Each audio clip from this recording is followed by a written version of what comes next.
Hello everyone, and welcome back. In today's video, I'm going to show you how to use VLC Media Player to record your computer screen step by step. VLC is not only used for playing videos, but it also allows you to capture your desktop screen without installing extra software. So, let's get started. First, open VLC Media Player. Next, click the Media menu. Then, select Open Capture Device. In the Capture Mode section, click the drop-down menu. Select Desktop. Next, set the desired frame rate according to your needs. After that, click the arrow next to the play button. Then, select Convert. A new window will open. Click the Browse button and choose where you want to save your video file. Enter a name for your video file. Make sure the file format is MP4. Next, click Start to begin recording your screen.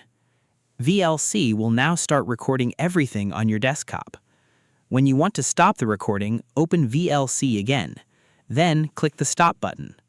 Your screen recording will be saved in the location you selected. And that's it.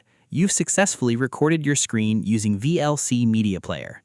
Thanks for watching this video. If you found this tutorial helpful, don't forget to like, subscribe, and turn on notifications for more VLC Media Player tutorials and tips. See you in the next one.